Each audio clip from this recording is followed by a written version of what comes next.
Alright, so this is another video with regard to how to do a chi-square analysis in SPSS. Chi-square is one of the relatively easier things to do in SPSS. It can be done in Excel as well, but I am not really sure about the procedure, the formalities involved there. So let's do the same in SPSS itself. It's very simple. Before that, how do you need SPSS and why do you need SPS? I beg your pardon. Why do you need chi-square? One more thing. As I had already repeated the same in the factor analysis video as well, let me repeat the same one more time. All of you do not need to do SPSS. It is not required. It is not compulsory. Neither does it mean that if you are using SPSS or some kind of statistical test, it means you can to fetch more marks. There is no guarantee as such. It says that it gives you a greater edge. It's all about presentation. So simple mean calculations, weighted mean calculations sometimes may be more than sufficient to prove your particular point or a given objective.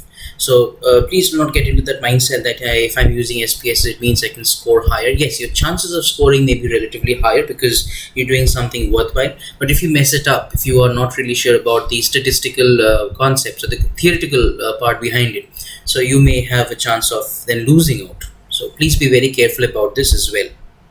Okay, coming back to the chi-square test, when do you need this? So chi-square is basically a kind of we're going to use primarily the independence test. So chi-square is a test that is used to test how likely is it that an observed set of distributions is due to chance, is because happens because of chance. Let me give you an example. So it's almost like this. For instance, you want to find out. I have already highlighted these portions for you, so that it becomes easier to grasp. The first part is gender. So you want to find out whether males and females, these are the two genders that you have in this study. So this is again the same data set that I have used in the case of factorial analysis as well. This is Nikunj's data set, and this is not an objective. I'm just using this over here so that I can explain to you how chi-square is can be used and how this works and how much to write down in your hard copy, the project hard copy. So you have gender out here. So this part is important. You want to find out how many males and how many females, for instance. This is the question, are likely to recommend this restaurant to their friends and other acquaintances. You want to find out. So this is a study with regard to the brand personality of restaurant brands. So Nikunj is a question on how likely people are to recommend this restaurant to their friends and other acquaintances. So you want to find out how many males are saying this and how many females are saying this. So this can be a good study. So in your studies as well, you can find this out, especially if you're working with, let's say, color psychology. If you're working with, let's say, FMCG purchases or any kind of purchases, you want to find out the gender impact. You want to find out the age impact. Which age segment is saying that this is something that can be purchased, and accordingly, marketing researchers or marketing practitioners can gain a lot of insights that yes, we need to focus a target audience to this particular segment, or we need to focus on this particular gender, for instance, right? So as I had already explained these in the marketing classes as well, if you consider any particular given product, you might find the target audience to be specific to, let's say, males or females. Accordingly, the brand personality is also developed of that particular brand. So there are certain brands which are male, have a typical masculine effect. There are certain brands which have a certain feminine effect. So this is all determined by these kind of tests that we run, statistical tests that we run. Right. Anyway, so let's move forward with regard to how to go ahead with this one. So how this works is basically this. So you have men and women, that of male and female, that is, who might prefer to either strongly recommend or somewhat recommend, or neutral, or they indifferent to this, or they would somewhat not like to not recommend this, not likely, somewhat unlikely, or they're strongly unlikely or highly unlikely to recommend this restaurant to their friends. So these are the 5 categories that you have. In a sense, you're basically recording this in the form of a kind of a cross tabs, and this will come in your SPSS sheet, output sheet. But let me just show you how this is going to work. So you have 5 options. We just select 6 because you have 1 for the statement, and you have 2 on the other end, that is male and female. So you have 3 rows. So this is the statement. This is where the statement goes. So you have, let's say, highly likely. Just writing HL. Write 1. Highly likely. You have somewhat likely. You have what did I write? You have neutral. You have somewhat unlikely and highly unlikely. Okay, and highly unlikely. These are the 5 options that you have.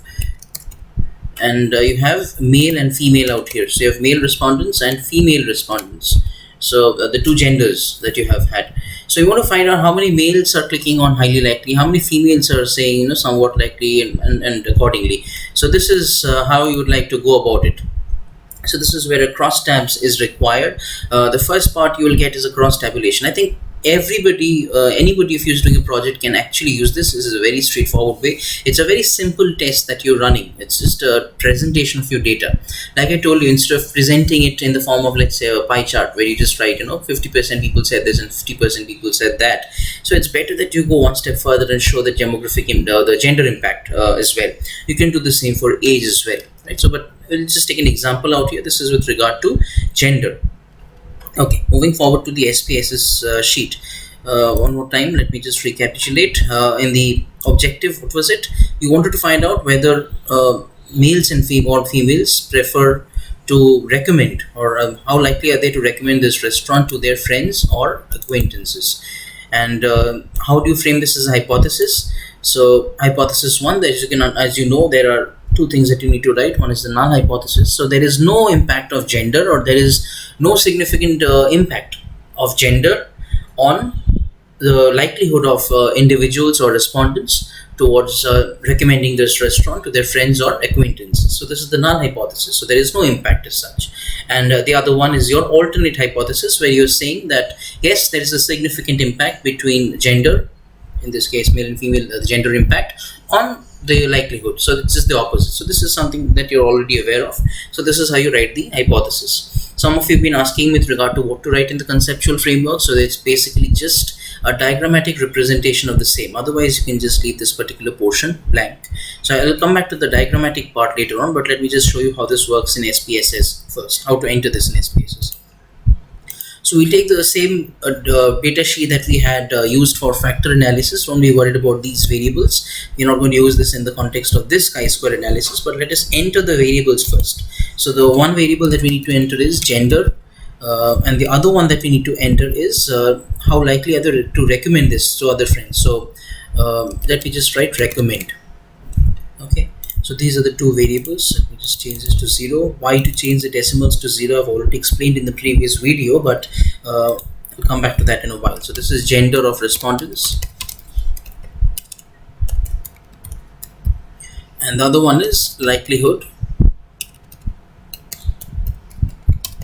of recommendation. Okay, so for gender, the values are 1 for being male. You're going to add this out here. So you're just going to add the value. So value 1 was male and value 2 is female. Okay, and click on add. So the reason I was saying put the decimal to 0, change the decimal to 0, is because of this. If you keep it as default, that is 2. So this value becomes 1.00, 2.00. If we deal with simple integers, we do not need decimals out here. It's going to make it a bit complicated and unnecessarily looks odd. So this is it. And for measure, you can just change this to ordinal. Why is this ordinal? I have explained this in the previous video as well. You don't need to understand this right now, so I'll explain this to you later on. This can be kept as nominal as well, but for the timing, let's keep it as ordinal itself. Okay, the likelihood of recommending. So this is these are the values. The first one was highly likely.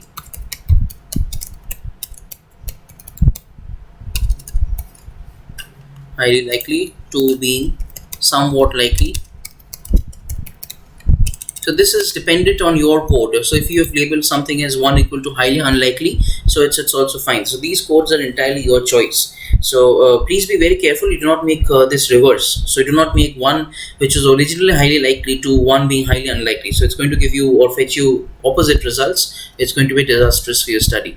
So 3 is neutral or indifferent. We can keep this as it is. 4 is somewhat unlikely.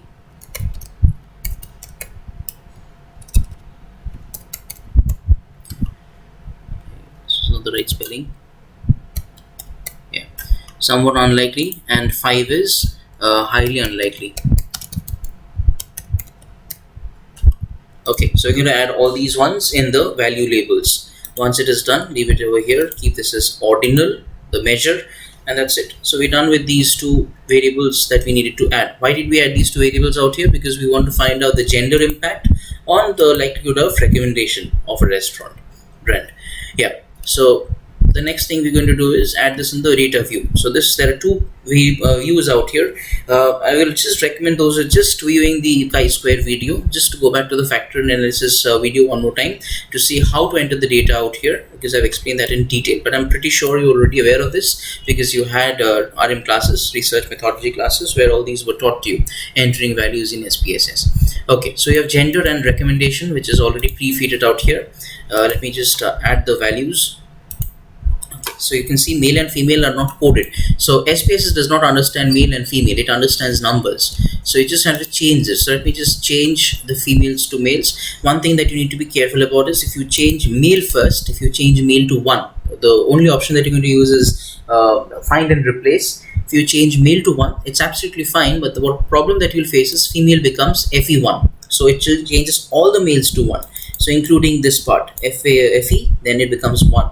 So it's best that you change female first to 2 and then move on to male.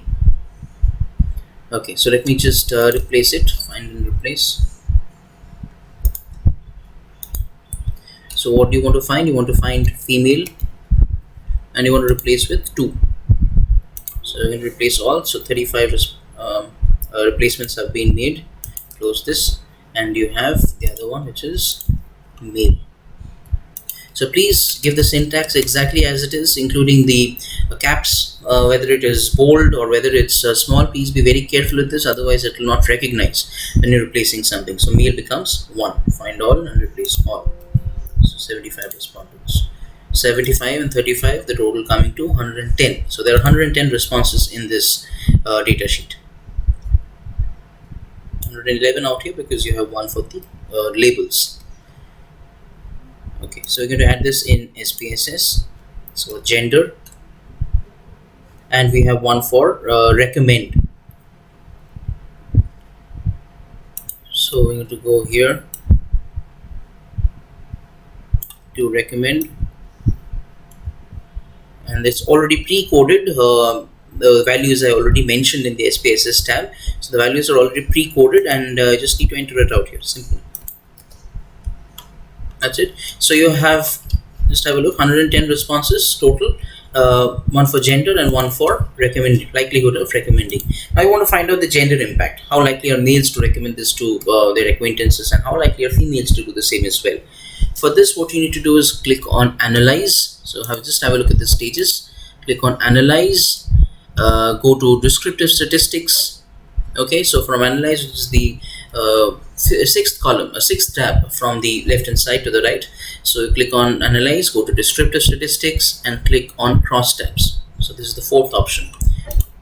Once you click on cross tabs, you select only those options which you want to include. So on the rows and the columns. So on the rows, you would ideally like to have the gender. So you have 2 genders, male and female. So you'd like to click on gender of respondents, and please put it in the rows. And on the other side, you have the likelihood of recommendations. You would like to have this in the columns, just like in the Word file that I've shown you, something like this. So you have all the likelihood scale options out in the columns, and you have the 2 rows as gender. Right. Just have a look at the options. You don't need anything out here.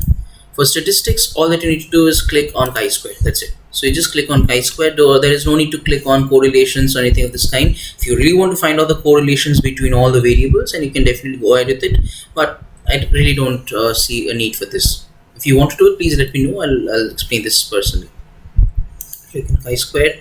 I don't think there's anything else that's required. I don't know. Format is fine.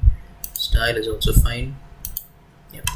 So this is your cross tabs conditions, or the preconditions that you need to set. So all you need to do is click on statistics and click on chi-square. That's it. The whole study.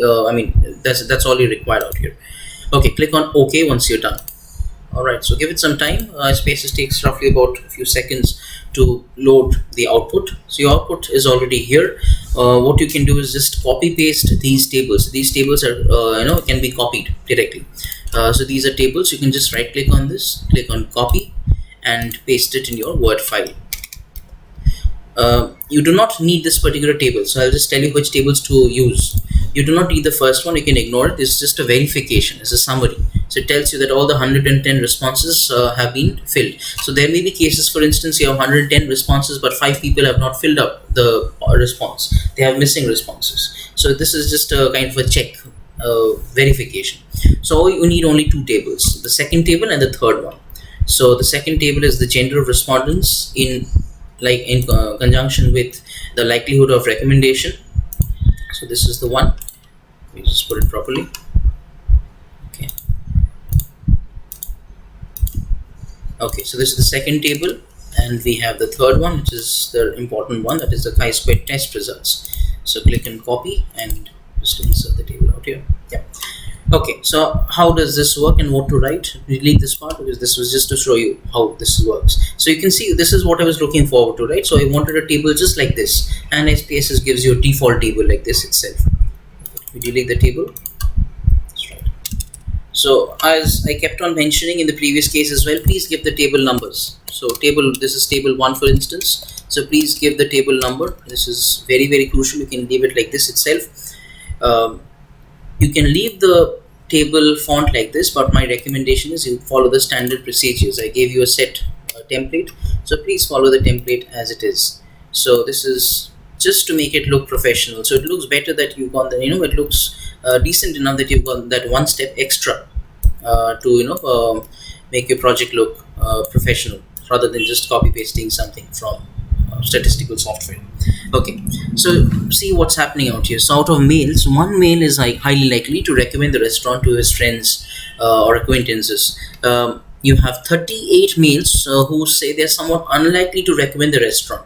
So this is kind of a summary. In one table itself, you can get to see, whether people are in favor or not in favor, which gender is that, which age group is that. You can basically figure it out. So if you're working with gender, all you need to do is just replace this gender part with age. That's it. And instead of male and female, you will have below 18, 18 to 21, 22 to 30, whatever it is. All the age groups will come out here in this. In the rows.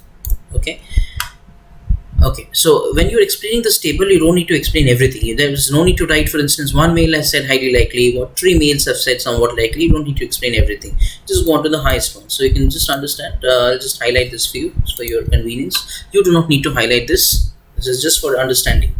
38 is the highest out here and 15 is the highest out here as well. So in general, what we can see is people are somewhat unlikely to recommend the restaurant. So I'm not sure, that may be a mistake that I might have made. It may have been that I have reversed the codes when I was entering the data out here. As I was talking about, where is it? Yeah, gender. Not gender. Recommend. It may have been that 1 was highly unlikely, 2 was somewhat unlikely. So just be careful about this. Okay, this is just a sample video, so it's not really important.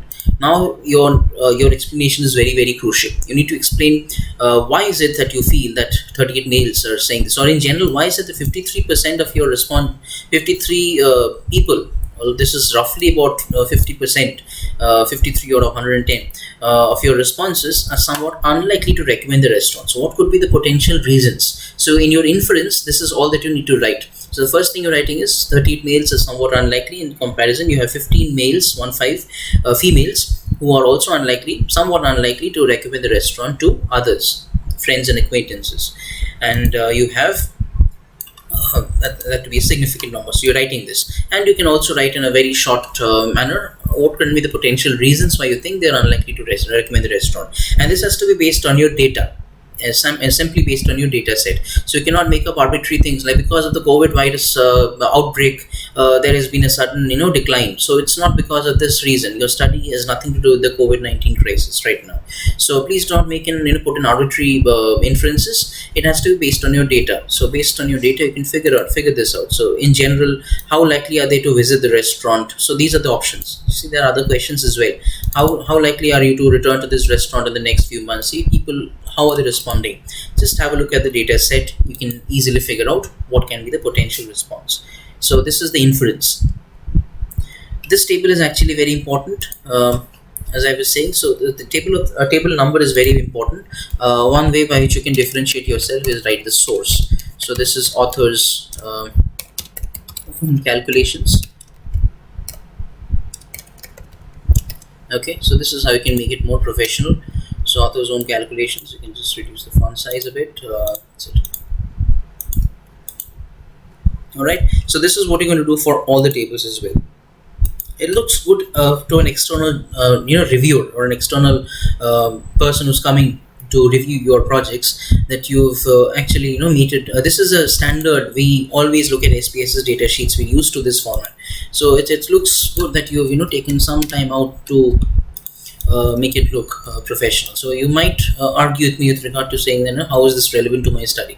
It is not at all relevant to your study. So it's just that it makes it look professional. So I always encourage and emphasize. You must have seen me doing this. I have faced a lot of criticism in the past as well for this, but I stand by what I've said, and I maintain this particular format. Okay. Let me just complete this. Author's own calculations. So this is your table 2. Alright, so this goes in the middle. Now this is actually very important. This data, you need only this particular column, this particular row. I have highlighted this for your benefit, but you don't need to highlight this. Please do not highlight this in your hard copy. You need only the first one. I'll give you some inputs. Inputs in the sense what exactly is to be written down. The p-value is nothing but your significance value. So this value that you have got out here, this 0.744, this is actually your significance value, the p-value. So this is the value that you're actually interested in. So the p-value, let me write it this way, the ideal p-value is, it's not an ideal p-value, the cutoff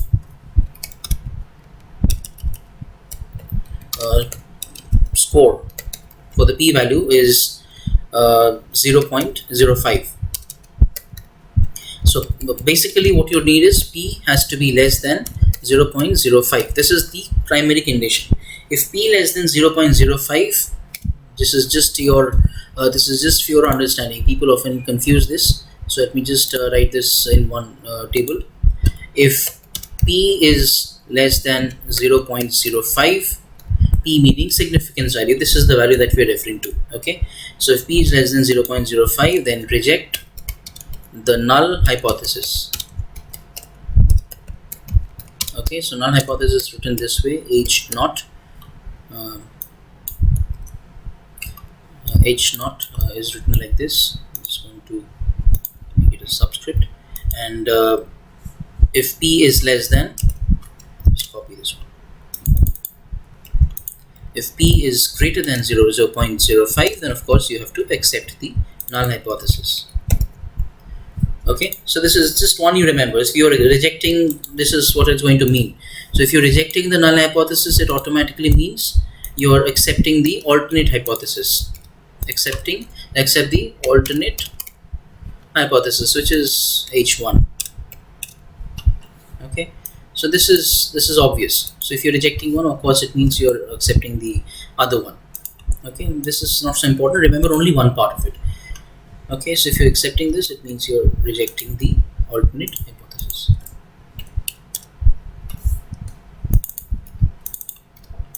Okay, so this is your condition. So just remember this is for your understanding only, and if you want you can write this, but it's not really relevant. Everyone is aware of this. You just need to remember this. This is almost like a what to say, like a golden value, very important. So the cutoff value is 0.05, the threshold value as we call it. So you can write cutoff score or threshold value. Okay, so these are just names. So the threshold value is for the p-value is 0.05. So in this case, as you can see, it is not less than 0.05. So p is greater than 0.05. It's way above the cutoff level of 0.05.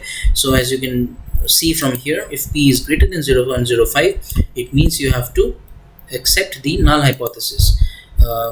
This one. This is what's happening, right? I'm going to just put it in red. Yeah. So this is the one that you require. So since p is greater than 0.05, so you can just write down it is observed from the above table that p value is above the threshold value or the threshold score, or you can also write cutoff value of 0.05. So you can just write the value out here. So p equal to 0.744. Yeah. So it is observed from the above table that p value is above the threshold value or the cutoff score of 0.05. Hence, we need to. So you can either write V out here, or you can also write the researcher, or there is a need to. Hence, there is a need to. I always prefer writing research papers in third person without using the word I, without using the word we. So you can write it in third person. So there is a need to accept the null hypothesis. Okay, this part is important. In brackets, you can write which states. I did not write it down anywhere, but just let me write it down one more time so you can understand exactly how to put this. Which states that there is no significant impact of gender on the likelihood of respondents to recommend the restaurant brand to their friends or colleagues or acquaintances.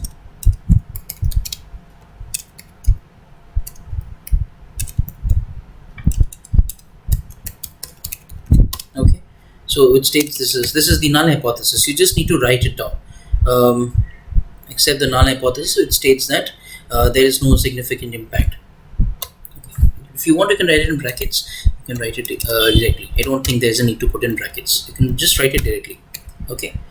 Hence, we need, or hence, the alternate hypothesis gets accepted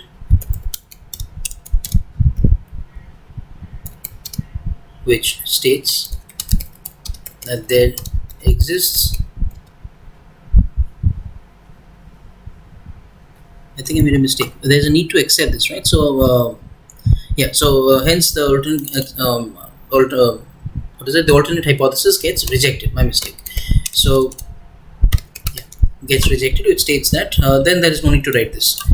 Okay, it gets rejected, that's it. So as a summary, you can just write there is there is no significant difference impact of gender on the likelihood of respondents to recommend the restaurant brand to their friends or other acquaintances.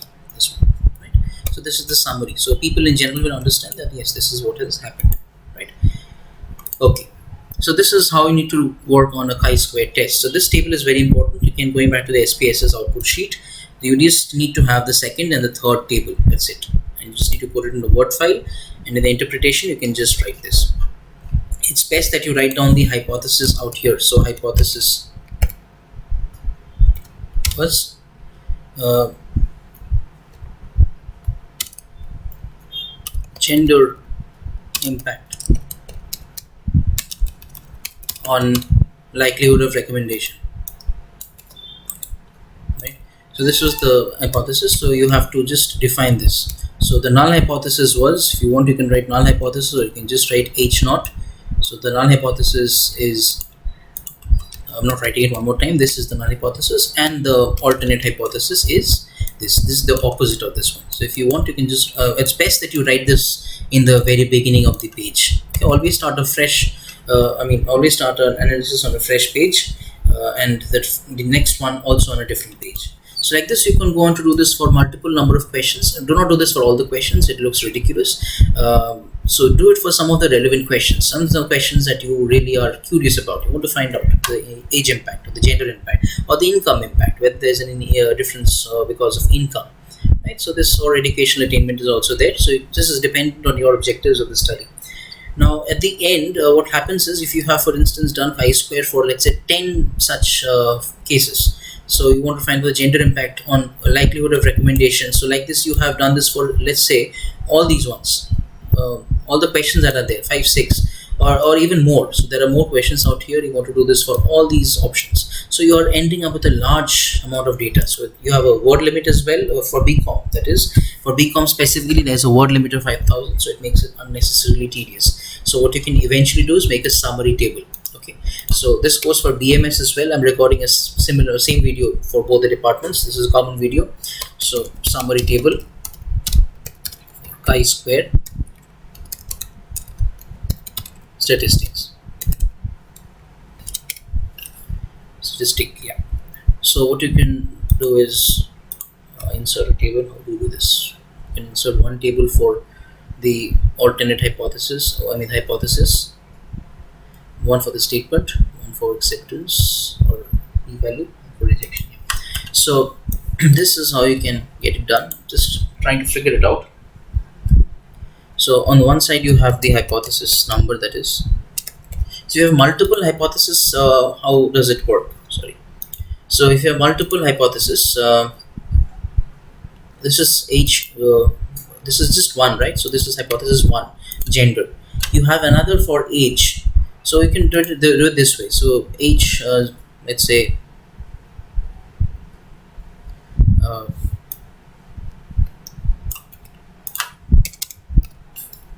hypothesis 2 then becomes age impact. Hypothesis 3 becomes, let's say, what is it? Income impact, right? So this is how you can get it done. So these ones remain the same, null hypothesis and alternate hypothesis. Usually what we do is rewrite it as H 0A. So this is how we do it. So A meaning hypothesis A. So this is for set A. So for set 2, what we have is this. So H 0 B. So this is how you can code it as well, but you can otherwise keep it simple. There is no need to complicate this. You can just keep it as hypothesis 2, hypothesis 3. Okay, this is just for an example. As an example, I'm stating it out. Okay. Hypothesis number, that is the statement. The p-value is important,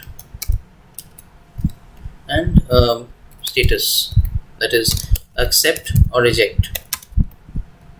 Accept or reject. This is what you need, right? Okay. So the first one is hypothesis 1. So hypothesis 1, we had accepted we had accepted the null hypothesis. So the null hypothesis was accepted out here. So we just write accept. So if you're writing accept, it means the status goes only for null hypothesis, only one. So keep it constant, do not change this. So eventually the next table, for instance, you have hypothesis 2. You have another one for, let's say, this is for income. This was, I think, gender impact here.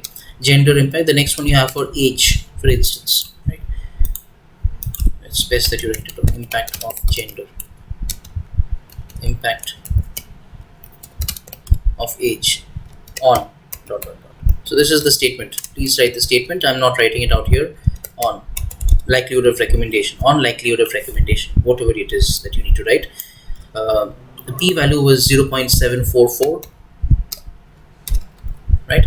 So for instance, in hypothesis 2, you'll end up with 0.02, which is less than the cutoff value. So it means you need to reject the null hypothesis. So here you do not need to write status of accepting null hypothesis, just write the word status, and you can just want to write reject. So it goes common for all the ones. So if you have more, just go on filling this out. So hypothesis 2. So hypothesis 3 becomes impact of age on some other variable, right? So on let's say XYZ. Right, so this is how you going to move about with it.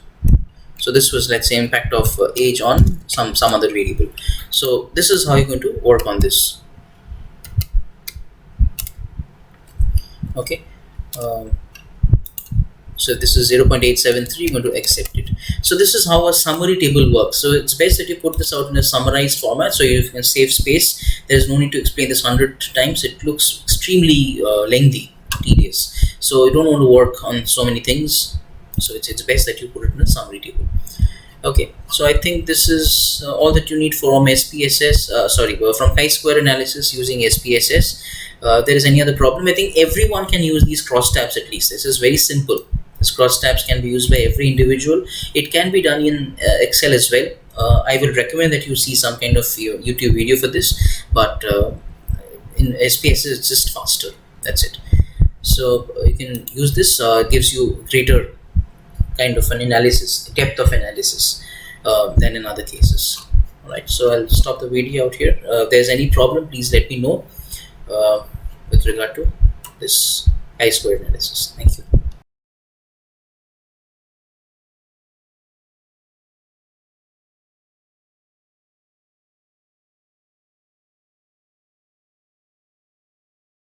Some of you have been asking me to record some of these videos on SPSS, how to use SPSS, and some of these statistical tests that you have. So this is another video with regard to how to do an ANOVA analysis. ANOVA meaning analysis of variance. This is not required for everyone. This is only meant for those who have Likert scale questions and want to find out the impact between one independent variable on another. So this is just a video that explains how this works. So I think there are very few of you who will require ANOVA analysis. It is just for explanation's sake that I'm using this. So you want to find out, for instance, the impact of one question on another one. In the previous case, we had seen chi-square, where we had seen the demographic impact. So you have one categorical data set like gender or monthly income, and you want to find out how this is having an impact on some of these variables, for instance. But right now, I want to find out whether, just listen carefully, this is the objective. You want to find out whether the likelihood of returning to a restaurant, this is the same objective, the same objective stands. The likelihood of returning to this restaurant in the next 3 months, whether this has any kind of impact on recommending this restaurant to your friends. So the likelihood of return, so brand patronage, as we call it, brand visits to a given restaurant, whether this is any scope of recommending this, of any scope of, let's say, the likelihood of recommendation to other people. So both these questions are on a Likert scale. So this is where you require analysis of variance, right? So this is not a statistical class or a video as such, so I'm just explaining only those portions that you are likely to require. Okay, so the first thing that you need to do is enter this in SPSS datasheet. I've already got the one for recommend because if you used it in the chi-square analysis, I'm now going to use this one. How likely are you to return to the restaurant in the next 3 months? Okay, so as you can see, you just have to enter this in the codes properly. Enter the codes here properly. Recommend, and the other one was likelihood of return.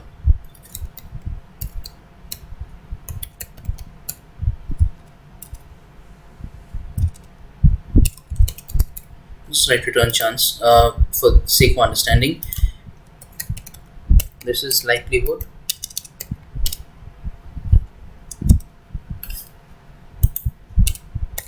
of return to restaurant in the next 3 months. This was the objective. You want to find out whether there is any kind of impact your likelihood of returning to the restaurant versus you recommending this restaurant to your friends, right? So this is it, and the values remain the same. This is, I think, how likely, yeah. So just use the same thing. So what you can do is, instead of writing the values one more time, you can just copy this one. Just click on Control C and click on Control V out here. That's it. So keep the decimals to 0, otherwise this will happen. I already mentioned this in the past. So keep this ordinal. All right. So in data view, you have the last one, that is return chance, as we are calling it. You can call it anything. You can call it F1, F2, A1, A2, whatever it is. This is entirely your call. Okay, so these are the values. You have 110 responses. Just put in the data sheet. All right. So you have all the ones. Yeah, good. So return chance is here. It's already listed out here. Now you need to just forgot the stages myself. I'll just have a check. You need to click on compare needs. Click on one-way ANOVA. Right? You need to click on one-way ANOVA. So you need to find out the impact of this was a likelihood recommendation. So this is the one thing that you need to figure out is which one is a dependent variable and which one is a independent variable. So I think your likelihood of recommending the restaurant to others is dependent on you visiting the restaurant in the next 3 months. So this is the dependent variable. So this is the dependent variable because you want to visit here. Based on this, you are likely to recommend this to other people. So put the second one, that is likelihood of returning to the restaurant in the next 3 months. That is return chance in the dependent list. And click on the likelihood of recommending this to your friends in the factor. Just have a check into the options. I don't think you need anything. You can use some of these descriptive statistics, but it's not required. You'll anyways get them in the beginning. The descriptive basically means mean value, then the median, the mode. These are the ones that will come to you. So you can just click on descriptives. That's it. So click on OK. You said. So SPSS takes about a few seconds to get the output. We are basically interested in the second table. The first one is a default table. So this is, you can understand. Zoom in. No. Anyway, so you can see from here that this is just a summary. So if you want, you can keep the descriptives table. Otherwise, you're just interested in the ANOVA table. So just click on ANOVA table, or copy this one and paste it out here. So the previous part was about about chi-square. Just end the video there, and I'll move to ANOVA analysis. I'll use the same Word file. So this was the table that you have got from SPSS, right? So this is what you're doing initially. Let me just increase the font size. Yeah. You are again interested in the significance value. This is the value that you're interested in. So the same condition stands. So the same condition meaning this one, this particular condition. So your p value needs to be, this is a general condition actually. So this remains the same for everything. So if p value is less than 0.05, you need to reject the null hypothesis. So in this case, as you can see, the significance value is 0.00, which means it is perfectly below the cutoff level, 0.05. So you need to reject the null hypothesis. What was the null hypothesis? Just write this down. Okay, so the null hypothesis was, I'm writing in short, there is no significant impact of the likelihood of returning to a restaurant on the likelihood of recommending the restaurant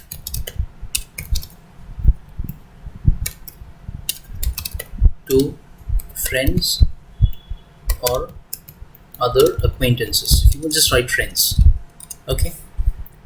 You need to write exactly the way it was put in the questionnaire, okay. For the sake of time and convenience, I'm writing it as friends right now.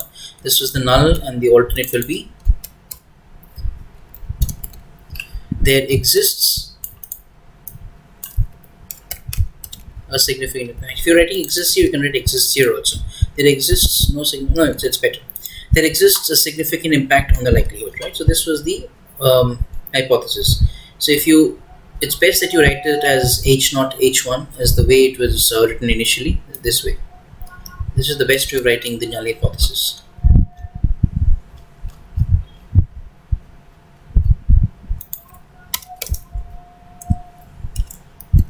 Right.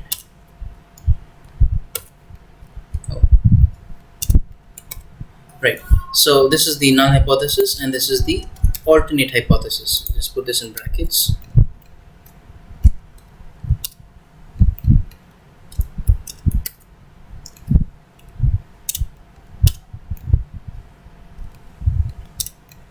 Right.